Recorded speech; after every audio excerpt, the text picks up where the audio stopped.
during the Jubilee year in 1948, and the guy who actually took this picture was Cribb's apprentice, a guy called Victor Stewart. I'll tell you a bit more about him later on. I'm looking at the picture that Colin sent me. All these players are named. The guys standing at the back are some of the original, from the original team. Do you remember the names? Harry Stringfellow is the middle back, Smith, and I didn't write them down somewhere. And then the guys in kit at the front are people from the 1948 team. Mike said there about why he wasn't around here taking pictures when the stadium was built. I just found out that Cribb actually got married in 1899, so he probably had other things on his mind around about that time. I particularly like this picture, the 1907 team, which they're not taking things too seriously, and they look happy to be here, and I'm happy to be here as well this evening, because it's a bit like coming home for me. I'm treading the same ground that Cribb spent so many of his happy times here. Is that a year when they won something and they're celebrating? I don't know. They're just. I just think they're.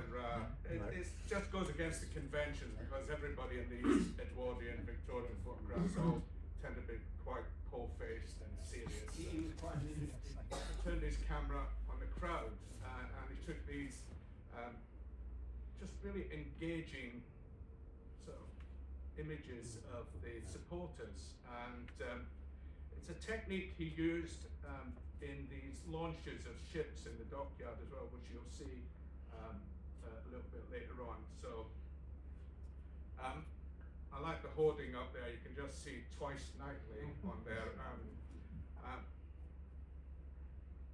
I think the legs are just covering up the fact that it was a theatre. So here's theatre. Hopefully this is where they're going twice nightly. This is the Hippodrome, which was down in Commercial Road. These crowd scenes. Where are we? So it's Milton Corner. Yeah, Milton Corner. It's a cup tie on the 6th of February 1909. And they actually won 2-1. So very good. And again, another crowd shot here. Unfortunately, this is not so good. This was against Aston Villa in 1911, and they were beaten 4-1.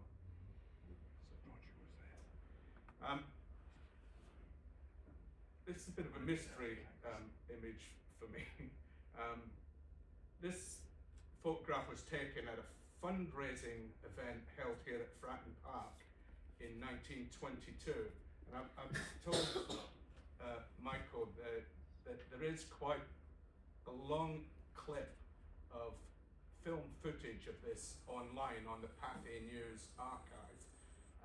And I think it's about 5 or 6 minutes of people running around. It's a naval thing. It's from Naval China. This is the larger than life, might say, character who's a local MP and an admiral. How he balanced those two roles. This is Admiral Lord Charles Beresford, who was the MP here in Portsmouth. Yeah, you could write the book's been written on this guy. He's such an amazing character. This is a sort of charming little image, and this young lady here is Doris Foster, and she's 5.5 years old, and she's the daughter of Ferdinand Foster, who was the mayor. Now, little Doris was actually installed as the Lady Mayoress, and she holds the record of being the youngest ever mayor. So, and she was trotted around to all these functions. Now, I don't know if you can read the caption very well, but it's a charity match, and it's between the costers and the milkmen.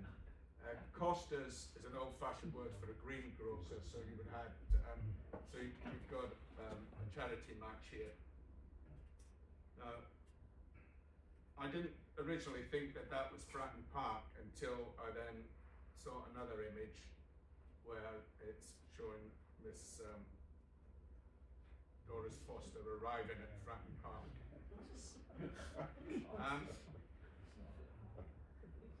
A fascinating family, the Fosters. There are three brothers, all local politicians. Two were mayor. They came from the pharmacy, chemists, dentists sort of background, and local politicians. Worth looking up an interesting story. The covers of the match programs. This is a program for 1928 against West Ham United. I don't seem to have written this. Oh yeah, Portsmouth 1-2-1. I don't know anybody collect these? The society collect them? Yes. Oh, yes. Yeah, this one sold for about £350. I didn't buy it. I do watch to see some of the memorabilia. So,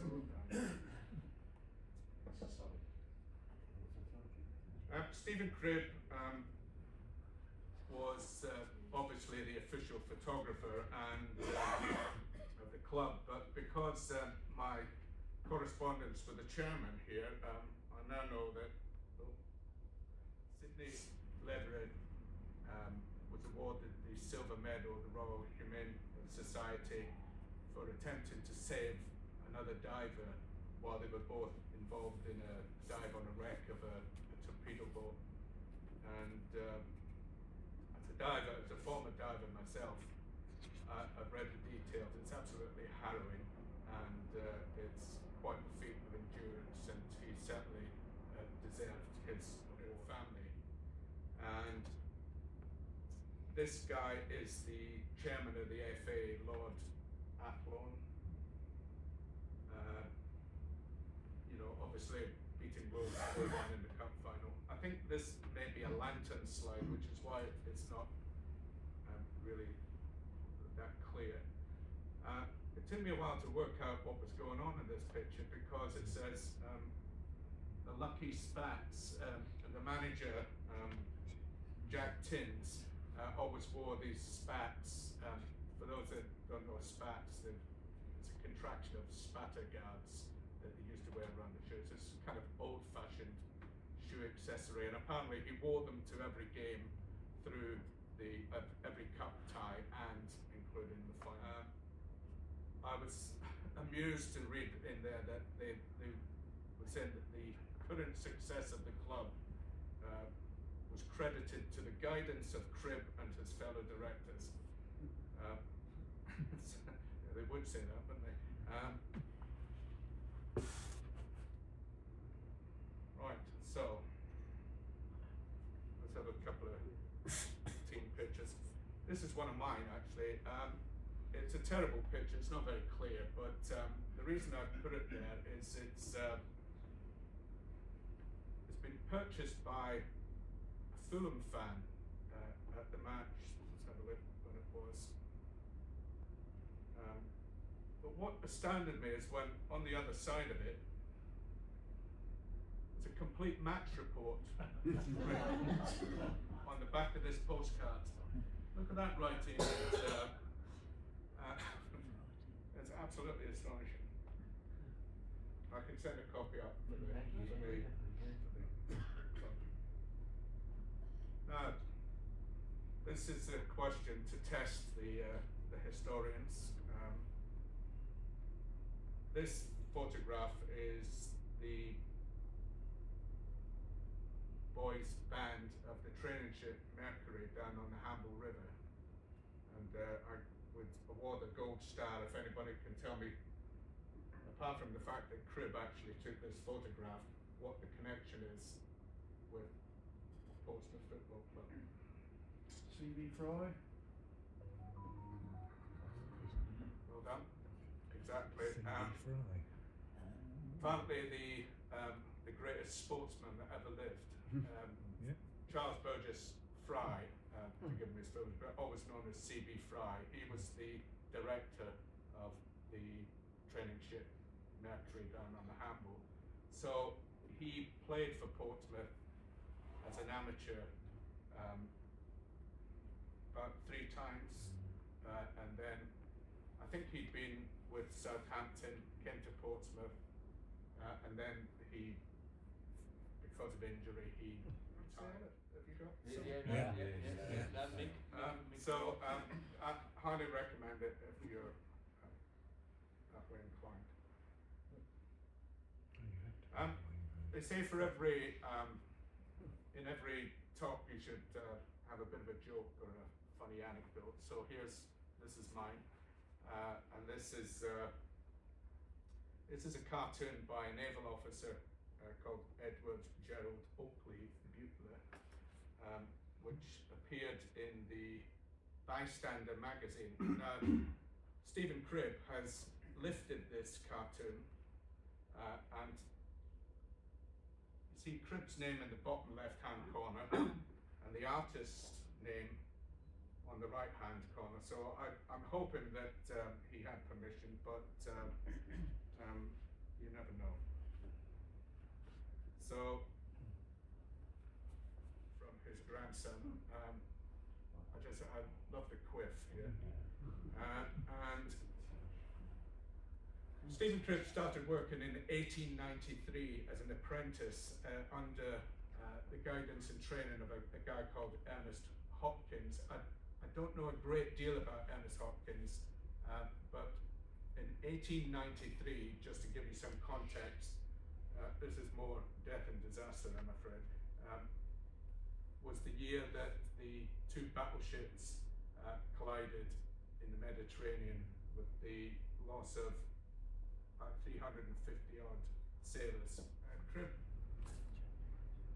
was probably making a reasonable living selling photos for books, magazines, cigarette cards, lantern slides. He was working for Mr. Mills, and he had contracts with a number of publishers, Valentine's of Dundee, big photographic publishers.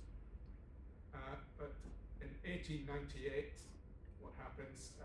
He has the opportunity to combine his business with his pleasure and his love of Portsmouth Football Club. And right from the start, 23-year-old Cribb's involved in the club, so from 23 years. Why have I put this in? Oh, I'm plugging the chairman's book again, and I'm not on commission, honest. A lot of these themes of the connectivity of the different types of people coming together to form the club and to become involved with the club are covered in the book, and I won't belabor that point. We talked about the cigarette cards. Now, I came across these, which they're obviously Cribb photographs of individual players, but they're published by a cigarette company called the St. Petersburg Cigarette Company, which extraordinarily had its offices in number 88, the High Street. It was run by the name suggests St. Petersburg. He was a Russian who had a cigarette company. They did move, but they started like Portsmouth Football Club in the High Street.